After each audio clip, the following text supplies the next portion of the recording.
Laħwa kemm nisimgħu diskors dwar iċ-ċiviltà kemm qed tavvanza u kemm qegħdin nagħmlu progress.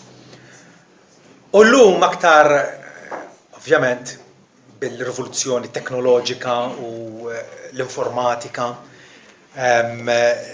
nħobbu nassumu illi ta' bil-ħaqsena nies twajba, is-soċjetà tagħna hija twajba, però il-każ xokkanti hu l-evalwazzjoni kif jarana Alla meta jħares lejna u jagħmel evalwazzjoni tagħna l-bnedmin il-riżultat mhuwiex wieħed pjaċevoli laqas xejn. Minn żmien il-brodu, minn żmien Żemżem, minn żmien meta il-razza umana tant ħżienet li Alla kellu jeqridha b'dilluvju globali, il-ġudizzju ta' Alla kif Alla ħares lejn il-bniedem jgħid illi Alla ra l-ħażen tal-bniedem kien kbir fuq l-art. U li kull xewqa tal-ħsibijiet ta' qalbu kienet dejjem ħażen biss. Tgħid li man dawn in-nies kienu primittivi, kienu għadhom slavaġ. Well, fi żmien David avvanzaw ħafna u ħafna sekli quddiem u David iħares lejn il-soċjetà ta' żmienu. U jgħid hekk. Qal f'qalbu li blaħ m'hemmx Alla. Tħassru, mejjel ta' min jistmerru għamlu, m'hemm ħadd li għamel it-tajjeb. Ittawwal il-mulej mis-sema fuq li til-bnedmin biex jara kemmx min huwa għaqli u jfittex il-Alla. Il-koll twarbu. Il-koll saru flimkien faħxijin. M'hemm ħadd li għamel it-tajjeb. Le, lanqas biss wieħed. Tgħidli x'essaġerazzjoni ta' lingwaġġ huwa dan. Ma din hija evalwazzjoni korretta parti mill-grazzja t'Alla. Il-bniedem moħħu huwa mbiegħed minn Alla. Bħalma kien fi żmien id-dilluvju l-ħsibijiet ta' qalbhom kienu biss ħażen. U l-istess ħaġa hawnhekk f'qalbu qal li blaħ m'hemmx Alla. Huwa l-ħsieb żgangat, il-ħsieb werċ tal-bniedem midneb illi jrid iwarrab il-Alla mill-ħsibijiet tiegħu. Nerġgħu ngħaddu aktar quddiem issa minn fom Sidna Ġesu innifsu meta jagħtina evalwazzjoni ta' mhux kif nidhru minn barra, nidhru minn barra nistgħu niżżejnu bil-kosmetika u nilbsu sabiħ u l-ingravata u iva nkun nidhru ċivili ħafna, però minn ġewwa Ġesu jgħid illi mill-qalb joħorġu l-ħsibiet il-ħsiena, l-omiċidji, l-adulterji, is-sena, is-serq, ix-xhieda falsa u l-kalunji. Il-passatemp favorit ta' ħafna nies li ħamġu isem ħadd ieħor. Dawn huma l-ħwejġ li jnitsu l-bniedem imma li tiekol bidem mhux maħsulin ma jniġġisx il-bniedem.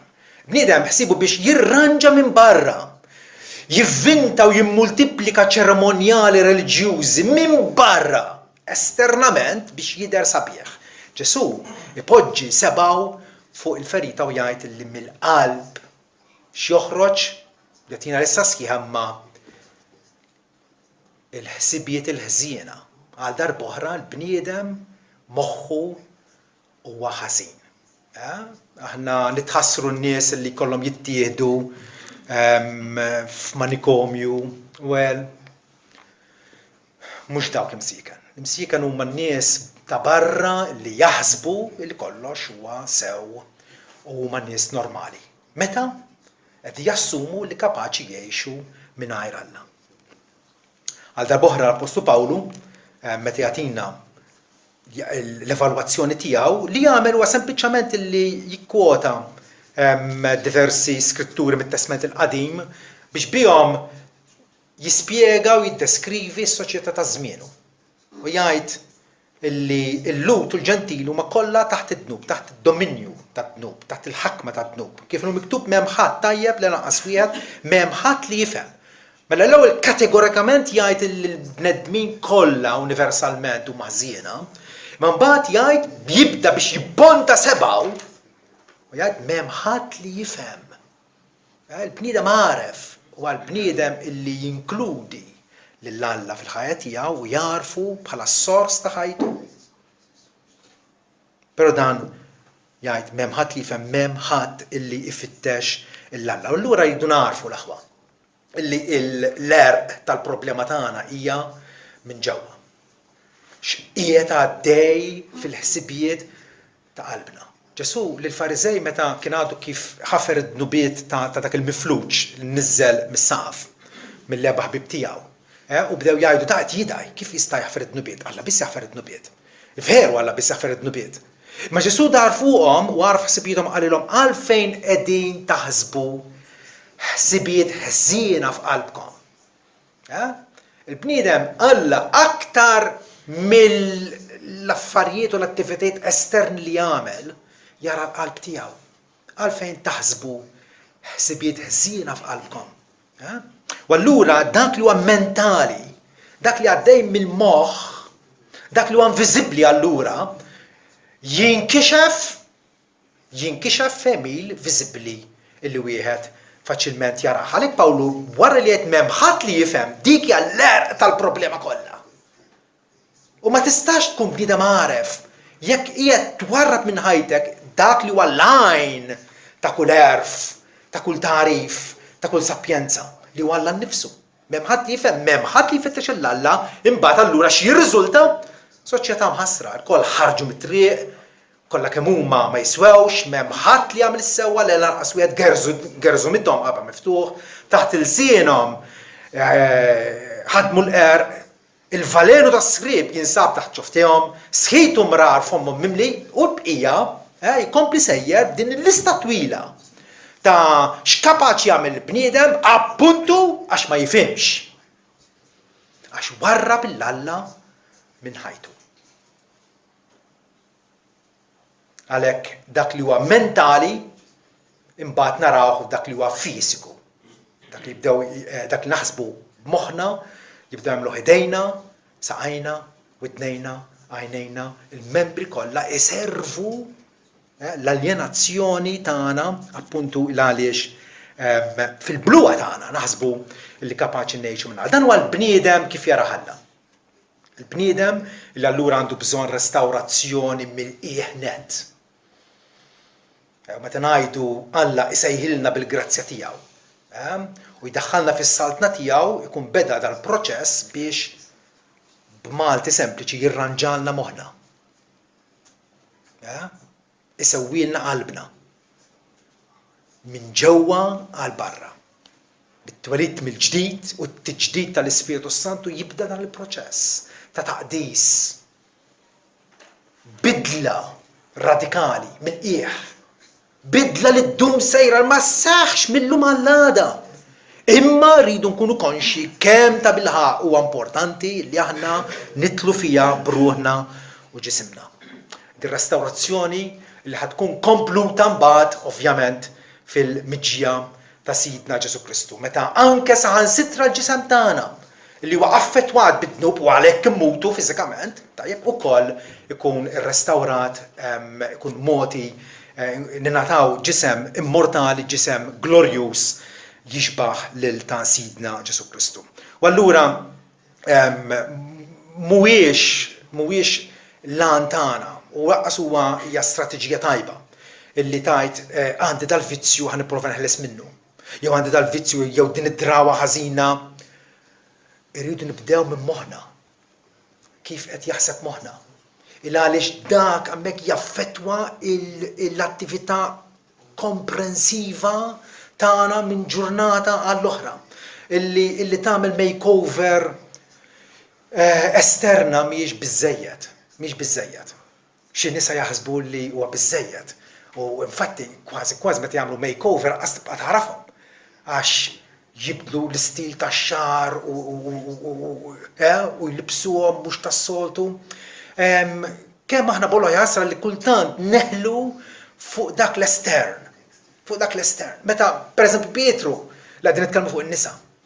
Jgħid it-tiżjin tagħkom m'għandux ikun fuq barra t-tfir tax-xahar jew li tilbsu l-ġojjelli u d-deb prezzjuż. Imma ħad tkun l-qalb mansweta, il-qalb ġwejda quddiem Alla li tiswa ħafna qudiemu. U allura le mhux makeover, mhux sempliċement jiena biex nidher isbaħ jew aktar aċċettabbli jew aktar ċivili quddiem ħadd ieħor. Aħna relazzjoni tagħna primet hija ma' Alla. jekk il-qalb tagħna tfittex il-Alla u trid li timtela bil-ħsibijiet tiegħu, iva mbagħad tibda ssatik it-trasformazzjoni li Bibja sejħilha l-quddusija tagħna. ċoħe li aħna nsiru nixbħu aktar u aktar lil Sidna Ġesu Kristu. Nkunu ta' bħala disċipli tiegħu. Li qegħdin nitalmu minn għandu mhux sempliċement diskors li jidħol fil-widna, imma tagħlim illi attwalment jibdilna, jitrasformana. Mhux dan huwa l-programm li qiegħed quddiem l-Apostlu Pawlu. Wara li spjega l-Evanġelju fid-dettall, l-ewwel 11 il-kapitlu tar-Rumani. Imkien aktar ma' għamela din. Ma' mek fid-dettall beda jgħidilna kif ir-razza umana hija mħassra, hija aljenata minn Alla, immissa Alla provdilna mod kif nistgħu nkunu ġustifikati qudiemu, dikjarati ġusti, liberati minn kull kundanna. U allura mbagħad jibda l-proċess li aħna nibdew nsiru bħal Sidna Ġesu Kristu. Dan kollu jispjega ħuna mbagħad allura jgħidilna f'kapitlu 12 nitlobkom mela. Ħudi għal-ħnina talla. Issa li għarafna l-ħnina talla. U nasib jiena kollha kemm aħna hawnhekk, jew kważi kulħadd nistqarru li iva jiena rċivejt il-ħnina talla. Naf x'ġifieri l-imħabba talla. U allura fuq dan l-argument ħanatu lil ġisimna bħala sakrifiċċju ħaj imqaddes u li joġob il-Alla. Dan huwa s-servizz xieraq tagħkom. Loġikament hekk għandu jkun. Alla li tant wera dil-miżerikordja inkredibbli tiegħu lejna fil-li tagħna lill-istess ibnu. Ma ħafirilux imma taħalina l-koll. U allura dik hija l-garanzija li miegħu ħajtina b'xejn ħwejjeġ kollha. Tawulna meta konna għadna mid-dinbin dajfa bla saħħa aljenati minnu. Kemm aktar issa. U allura Pawlu jgħidilna taqblux ma' din-dinja, tkomplux taħsbu kif taħsibha din id-dinja. Ma tkomx idea il-medja li naraw fuq it-television, nisimgħu fuq ir-radio, li naqraw, li nisimgħu ma' sħabna fuq post ta' xogħol, kemm influenzana, taqblux mad-dinja.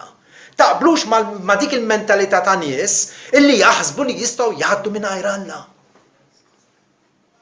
Taqblux ma' d-dinja imma tbidlu bit-tiġdid ta' moħħkom. Pawlu qed isejħilna biex nagħmlu trasformazzjoni. Meta Ġesu kien fuq il-muntanja u der Elija u Mosemija u kien hemm Pietru ġabu Ġwanna di jaraw din ix-xena tremenda. Ġesu kien mibdul. Anke l-ħwejġu beda jibdew jiddu. Kien trasfigurat, mhux hekk ngħidu trasfigurazzjoni. Dik hija l-kelma li jużawek bħall-Apostlu Pawlu. Li jrid nkunu trasfigurati minn ġewwa l barra. Ġesu wera l-glorja tiegħu. Ġesu li kien der qudiem il-bnedmin bħala raġel komuni. Fuq il-muntanja wera l-identità vera tiegħu. Kien trasfigurat. Alla jridna nkunu trasfigurati issa. Bit-tiġdid ta' moħħna. Hemm irtib ta' kollox. U ċoħe li aħna il-moħħ tagħna rridu nagħtuh il-Alla. Pawlu aktar kmieni jgħid li bħalma użajna l-membri ta' ġisimna għall-faħx u għall-inikwità u għad-dnub u għas-servizz tal-ħażen. Issa dawk l-istess membri jridu nużawhom għas-servizz tal-Alla. U Pawlu qed jindikalna hawnhekk illi jridu nibdew bit-tiġdid ta' moħħkom. Rinnovazzjoni ta' moħħna, il-moħħ irridu nittrenjawh biex jibda jaħseb differenti. Kif? Jibda jaħseb biblikament.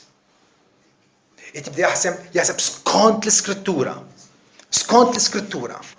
Meta niġi biex nagħmel deċiżjoni, għażla, irrid nagħżel di triq jew l-oħra, irrid inderli nnifsi b'dixxiplina sabiex naħseb skont kif jaħsibha Sidna Ġesu Kristu. U allura qegħdin tifhmu hawnhekk li aħna kapaċi nikkontrollaw ħsibijietna. Kemm il-darba smajna li jiġuni ħsibijiet u bħalli kieku aħna vittmi jew moħħna huwa landa taż-żiber tista' twaddablu kollox. Kapaċi nikkontrolla moħħna u mhux hekk biss, Alla jżomna responsabbli li nikkontrollaw moħħna. Vera u la? Mill-qari rajna fil-Filippin, Pawlu jgħidilna illi dak kollu li huwa tajjeb, dak kollu li ħaqqu tifħir, dak kollu li huwa onorabbli, dak kollu li huwa ġust, dak kollu li huwa sewwa aħsbu fuq dawn il-ħwejjeġ. Ma tagħmel sens illi qed jikkmandana b'mod direttament biex naħsbu fuq il-pożittiv, naħsbu fuq is-sewwa, meta ma nistgħux nagħmluha. Nistgħu nagħmluha. Bil-grazzja ta' bil-qawwa tal-Ispiritu Santu, aħna msejħin biex inħarġu lil moħħna, ħalli nibdluh. Nibdlu l-mod kif naħsbu. Meta appena il-moħħ jibda jinbidel, għajdu intom l-imġiba tagħna tibda tinbidel ukoll. Jibda għata it-qasqis, jibda għata il-pornografija, jibda għata il-ser, jibda għata il-gideb, jibda għata il-ħsibijiet ta' idolatrija li konna f'moħħna. Kollox mill-moħħ. Moħħ spirituali, mhux vera. Moħħ illi huwa iddettat u gwidat mill-Ispiritu Santu. L-Ispiritu Santu li tagħna sillabu sabiex moħħna ikun irranġat. U s-sillabu huwa l-Iskrittura Mazza. Ara ma taħsbux l-Ispiritu Santu ikellmek personalment u jgħidlek xi kelma personali li mhijiex fl-Iskrittura. L-Ispiritu Santu ma jgħidimx hekk. L-Ispiritu Santu ħa l-inkarigu illi inebbaħ, jispira il-profeti u l-apostli biex ħalluna l-kelma tiegħu bil-miktub ħalli inti tkun taf illi iva dan li qed naqra u dan li qed nifhem huwa minn għand Alla. Karizmatiċi hawnhekk il-Pentekostali jiżbaljaw bl-ikraħ. Meta jaħsbu li kapaċi jirċievu kelma minn għand Alla. Il-profeti jirċevew kelma kienu profeti imma. U Pawlu wkoll irċieva viżjonijiet tas-sema imma kien apostlu. U r-rivelazzjoni tagħhom huma inklużi fl-Iskrittura għal benefiċċju tagħna. Alla jkellimna permezz tal-kelma miktuba. Mela, jekk irridu illi l-moħħ tagħna ikun rinnovat, ikun imġedded, irridu ninxteħtu bruħna u ġisimna fl-Iskrittura Mazza. Hemm li nibdew naħsbuha bħalma jaħsibha Alla. Ħandikom xi marki, 6 marki ta' kif nistgħu nindunaw kemm għandna moħħ spiritwali. U kemm għandna moħħ illi jonorah il-Alla. Għaliex jinkludih fil-ħajja tagħna minn ġurnata għall-oħra. L-ewwel ħaġa. Kapaċi titkellem bħalma jitkellem is-salmista f'Salm 119 fejn jagħtina meditazzjoni twila. Qed ngħidlek twila ħafna. Qisu qatt mu qed jixba' illi jimmedita u jirrifletti fuq il-kelma tagħha. Għalih jekk huwa ħuta dik hija l-ilma tiegħu. Hemmhekk qed jom, hemmhekk qed jixxaħxaħ, hemmhekk qed jgħix. Illi wieħed jaspira li jgħix fil-kelma, mhix qed ngħid illi tingħala ġo kamra jew li fl-Iskrittura ma tistudjax il-ġurnata kollha u titlaq il-faċendi u ssir le. Imma dak li inti tirċievi sewjek bi priedka, sewjek b'qari Kristjan, sewjek meta taqra l-Iskrittura privatament id-dar. Tfittex illi żommu u ma tħallix jiżloq. Il-problema tagħna hija illi ħalluh jiżloq minna. Għaliex? Għax ma nkunux irċevejnieh b'għoża, b'imħabba. Jekk aħna l-kelma nħobbuha ħanibqgħu fiha. Avolja minix qed naqra dak il-ħin u allura qiegħed fuq il-post tax-xogħol fil-klassi jew fl-uffiċċju jew fil-kċina fejn qed nagħmlu xogħolna, il-kelma tibqa' magħna. Tibqa' xi għażiża għalina. Hija l-żina tagħna, il-ġmiel tagħna. Salm 119 il-famuż salm illi huwa ħanejdu hekk l-introduzzjoni għall-Iskrittura kollha jekk trid tħobba l-Iskrittura għax ħarġet minn fomma u taf kemm hija prestiġjuża, taf kemm hija utli, taf kemm hija ta' valur. indispensabbli għalik. Għal kif jitkellem dan il-salmista, vers 103, kemm hu ħelu kliemek għat-toma tiegħi, iva oħla mill-lasel għal fommi. U ħelu, Ġermija jgħidina sibt kliemek u blajtu, u kien fuq fommi oħla mill-lasel. Ikompli jgħid aktar tard, inqum qabel ma jisbaħ u ngħajjat tal-għajnuna jien nittama f'kelmtek. Għajnejja miftuħa tul is-sariet tal-lejl biex naħseb fuq il-kelma tiegħek. Ġifda jekk int serta qiegħed mistembaħ bil-lejl, jew forsi anke baqa' posta mqajjem bil-lejl, x'qiegħed jagħmel? Jimmedita fuq il-kelma tal-Alla. Rridu l-aħwa nerġgħu niskopru il-valur tal-Iskrittura mqazza, dak il-valur li skoprawh mis-sirjietna fil-fidi fi żmien ir-Riforma Protestanta, meta l-Bibbja reġgħu ħarġu ilna l-beraħ. Grazzi l-Alla li għandna l-Iskrittura nistgħu liberament imma kemm qegħdin nowmu fiha. Kemm qegħdin nidu pjaċir biha. Tista' tinduna faċilment jekk priedka ta' 3 kwarti xxabbak. Huwa sinjal ħażin ħafna. Huwa sinjal ħażin ħafna. Li ma tissapporti, b'xiex pjaċir. B'xiex pjaċir. Inti li tajt li Kristu miet għalik. U ħafri l-ħtijietek kollha. U l-garanzija tiegħek għall-ġenna. Imbagħad m'intix kapaċi tisma' kelma minn għandu. Fejn huwa l-moħħ spiritwali? It-tieni waħda, it-tieni marka. X'perċentwal ta' ħsibijiet tiegħek matul il-ġurnata huma spiritwali?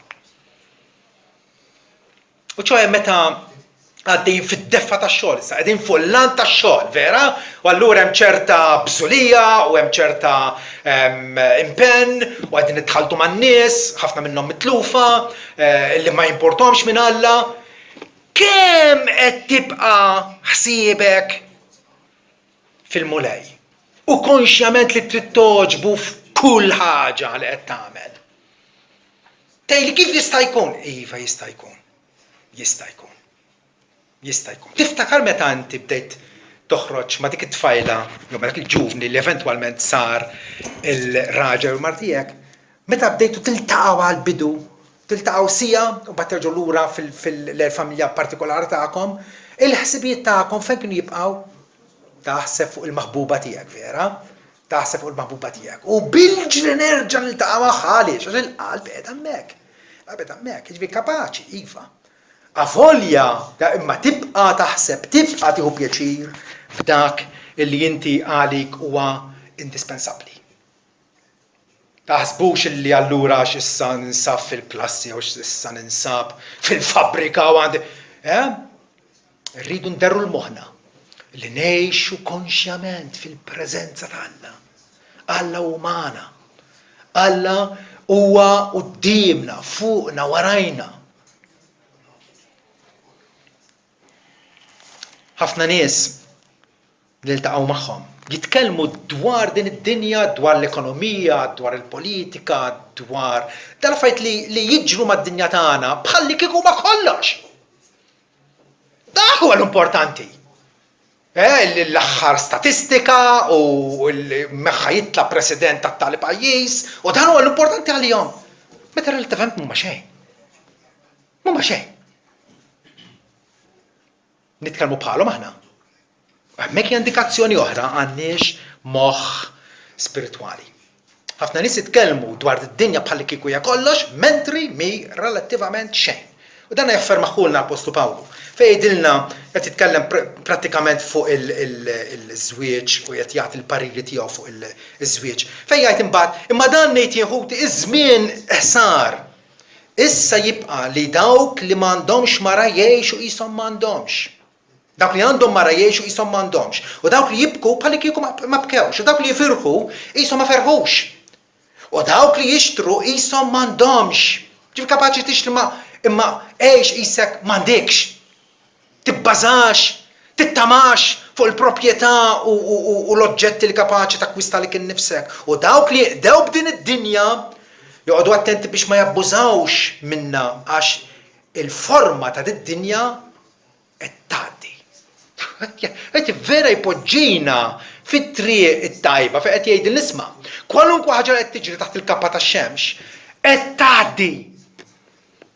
U allura x'inhi t-tama tagħna? Illi aħna nissejsu, illi aħna nkunu mibnija fuq il-weġġ li ma jgħaddux.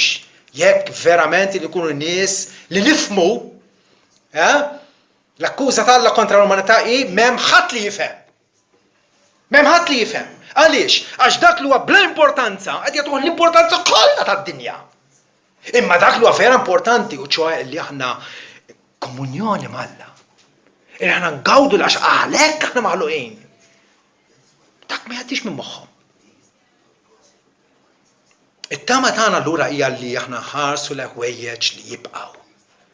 Mhux li ma jibqgħux. It-taħbit żgħir tagħna. Pawlu jgħid li huwa għal-ħin wieħed iħejjilna b'kobor bla qies tagħbija ta' glorja eterna. Waqt li aħna ma nħarsux u l-idea hi li aħna ma nifissawx l-ħwejjeġ li jidhru. Imma inħarsu l-ħwejjeġ li ma jidhrux. Għaliex? Għas-sempliċi raġuni li l-ħwejjeġ li jidhru jgħaddu. Il-ħwejjeġ ma jidhrux huma eterni. U għalhekk aħna ngħidu illi jeħtieġ nimxu bil-fidi. Bil-fidi.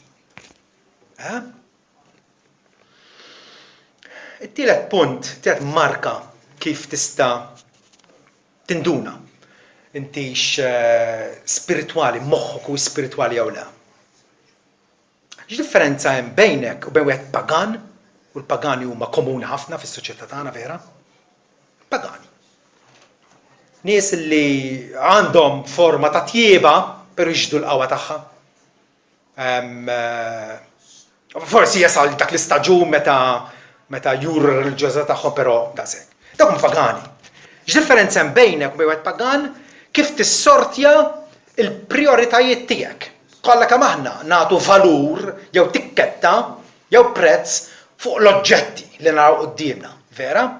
Din intija valur kbir, din valur tan-nofs, din nista' ngħaddi mingħajrha. U allura l-evalwazzjoni tiegħek hija l-istess bħal ta' wieħed pagan, il-priorità tiegħek ġifi dak li huwa ta' l-ewwel importanza huwa bħal ta' wieħed pagan. Ġesu iwissina dwar din it-trappola. F'Mattew 6. Mattew 6 vers 31 fejn jgħidilna għalhekk la toqgħodux titħasbu jew tinkwetaw tkunu ansjużi billi tgħidu x'se jieklu jew x'se jxorbu jew x'se nilbsu. Għax dawn il-ħwejjeġ kollha ifittxuhom il-pagani. Mhux biss ifittxuhom imma ħajjithom hija proprjament kemm ħanakwista, x'ikel bnin ħaniekol, għalihom il-materjaliżmu huwa kollox. Però missierkom ta' smewiet jaf li intom għandkom bżonn dak-ħwejjeġ kollha. Missier ta' smewiet illi libbes il-ġilju biġmiel ħafna jisbaħ minn kif libes Salamun fil-glorja kollha tiegħu. Illi jitma' l-għasfur tal-bejt u l-pespus li huma ħlejja ċkejkna u debbu li mit magħhom. U qatt ma tarhom jaħżnu bħalli kieku u xirridu issa nissejvjaw għal 100 sena oħra għax mi jaf se jiġrielna. Il-boloħ jagħmlu hekk. La li fil-ktib tal-proverbi l-Alla jgħidlu għatini s-sem li hu tiegħi. Ta' minni s-Sinjur li ma ninsikx. Tħallinix nkun fqir. Li ma nisraqx u niddiżonora l-ismek. Kemm huwa tajjeb li aħna nirċievu s-sem tagħna minn Alla, Alla li jitma' l-ħolqien kollu tiegħu. Jitma' l-bejjem tal-foresta u tal-ġungla. Jagħtihom xi jieklu. Però fittxu l-ewwel is-salta Alla. X'differenza minn kif jaħsibha l-pagan? Il-pagan x'jista' jakkwista, għalih li importa huwa l-kont tal-bank, u għalih li sa jixtri t-tiela d-dar, jekk mhux ir-raba waħda u villaġġatura u da. Dak huwa l-ħsieb tal-pagan. Irid jibni l-imperu tiegħu fuq l-art. Ġesu għal is-salta tiegħek però mhix ta' dinja. Għalhekk aħsbu fittxu l-ewwel is-salta Alla u l-ġustizzja tiegħu illi tfittex illi inti tgħix ġustament qudiemu, dak għandu jkun importanti. Imbagħad dal-ħwejjeġ kollha jiżditulkom. Alla qed iwiedna ġifieri illi jekk għandna nfittxuh bħala barka ekstra mhux se jħallina neqsin. Mill-ikel, mix-xorb, l-aħwa. Ejjew ngħidu.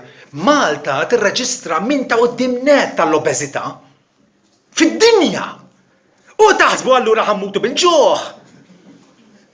Taħsbu li ħajdaħħal xi ħadd l-isptar b'anemija għax nieqes mill-vitamini.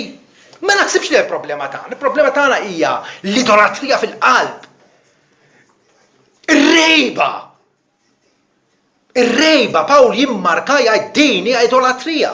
Meta inti tittakkwista u ġemma u tfaddal, bħalli kieku x'tanbih dak kollu. Il-priorità tiegħek x'inhi? Illi tfittex is-saltna tal-Alla, tfittex li toġob il-Alla? Jew dan l-ħwejjeġ illi fuqhom huma fissati il-pagani. Dik huwa t-tielet marka, ir-raba marka.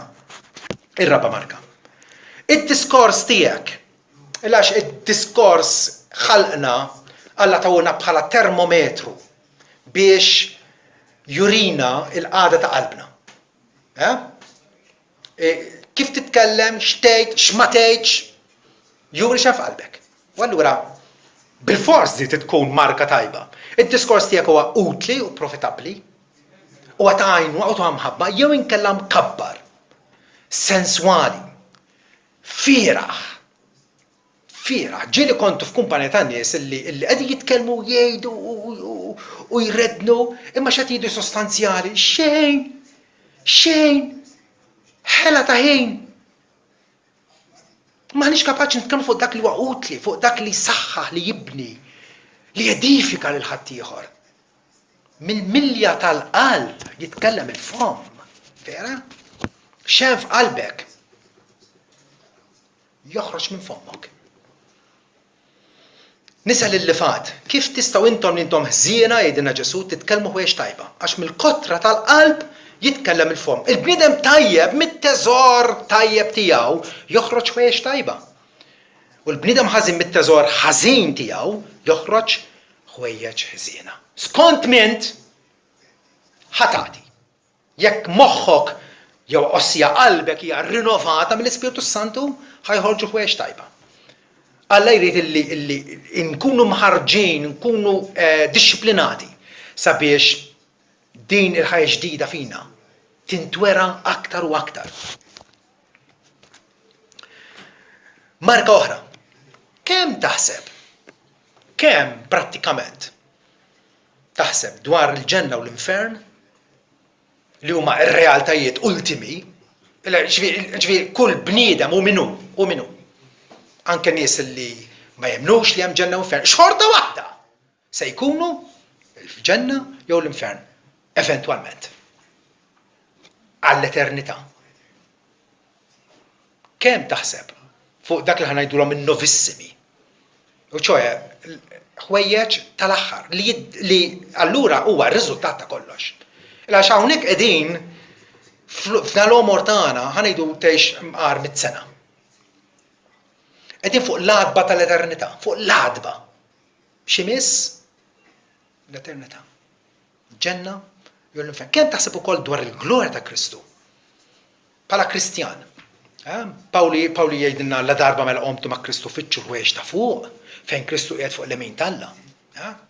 Kemm taħseb dwar il-prospett li għad ma tidnibx aktar? Xi prospett sabiħ, xi prospett fenomenali. Illi bħalissa li ħana imdejqin għax nizbaljaw, għax irrid noġbu lill-Alla, imma prattikament notor nizbalja, moħħi jgħid li mod, l-azzjoni tiegħi nagħmel mod ieħor, hija xi ħaġa li ddejjaqni. Pawlu kemm jien bniedem miżrabbli li nagħmel hekk. Imma għad jasal punt, għad jasal jum illi ma nidimbux aktar. Kemm taħseb din it-tama mbirka, meta Alla jikkonformana totalment u irrevokabilment fi xbija ta' ibnu. Laba kien Kristjan għalli d-dinja għalli ma tkun sabiħa minna ma jkun fija ħażen u inġustizzja. U jien, kultant tisma' affarijiet il tgħid. Ma nafx. Jekk nirrealizza xi ħaġa kemm verament għandna bżonn insewwuh magħna.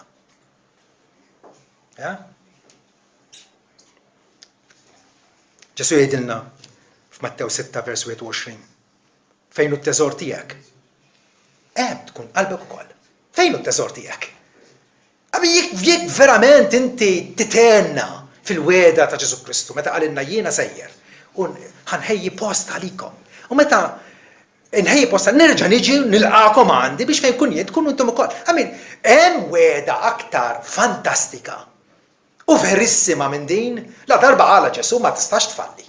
Impossibbli tfalli. Ħajmur ħej post għalina, mbagħad jerġa' jiġi jħodna biex inkunu ngħixu familja kbira tal-Alla flimkien fil-preżenza ta' Ibnu Ġesu Kristu. Kemm tennik din ta' bilħaq Ġesu jgħid hawnhekk fejn hu t-teżor tiegħek, it-teżor tiegħek jekk huwa fil-ġenna. Għandha tkun qalbek ukoll. Però jekk prattikament minn ġimgħa l-oħra għajla jgħaddilek ħsieb tal-ġenna. M'hemmx dik il-ġibda, m'hemmx dik l-attrazzjoni l-ġenna. Ma tistax tgħid li għandek moħħ spiritwali. L-aħħar marka. Meta tinserta kwiet u fil-privat, illum il-ġurnata hija xi ħaġa rari. Li trid apposta twarrab u hija idea tajba li twarrab għalik innifsek. Meta tkun fil-privat waħdek, lejn xiex idur moħħok spontanjament? Il-pinnur jekk l-tramuntana, ġifi, fissa li hemm ir-riħa d-dej qed jimbotta il-pinnur u jidderġiet l dik id-direzzjoni. Il-fidi kristjana kollha tagħna tinġabar f'kelma illi Mosè ta' minn żmien ilu. Meta fid-Deuteronomju, kapitlu 6. Dak li kien essenzjali għall-Lut fit-Testament il-Qadim, baqa essenzjali u jibqa essenzjali għalina l-lum. Isma' Iżrael, il-mulejla tiegħek huwa mulej wieħed u int għandek tħobb ir-rispons għal fatt kbir li hemm Alla wieħed ħajju veru. Il-ħallieq tas-sema u l-ard. Dak li tkellem permezz tal-profeti tiegħu. Dak li finalment u b'mod meravigliuż kellimna b'ibnu stess.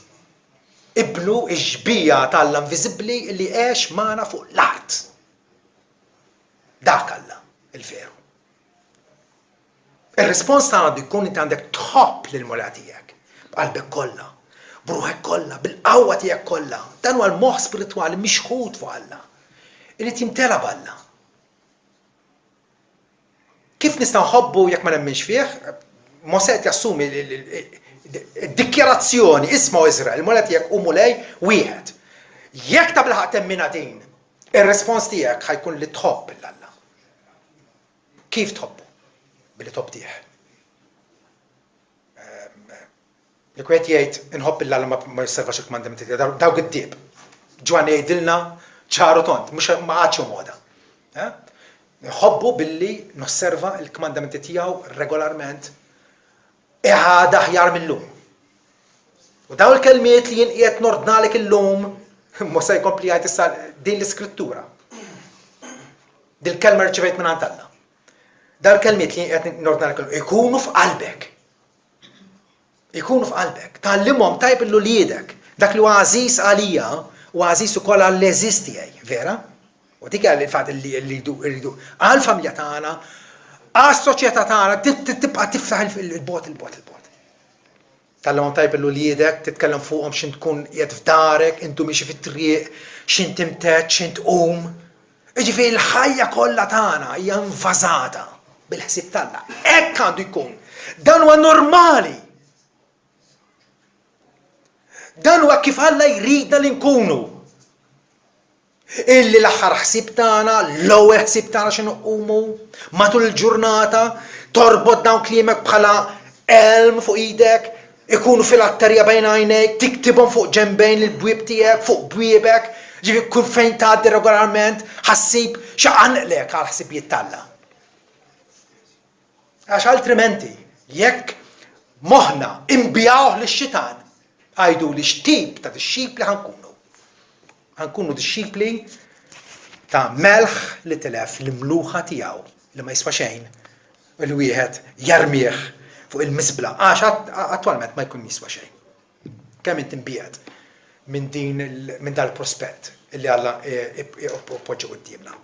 Il-moħħ tagħna fejn qiegħed, fejn wasalna, jekk għadek il-bogħod tiddisprax. Il għaliex Alla u Alla ta' sabar kbir u ju paċenzja bina.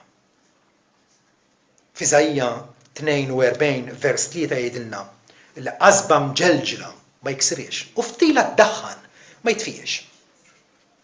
Għadna kif kantajna dal-għodu b'ferħ kbira hija l-fedeltà tiegħek.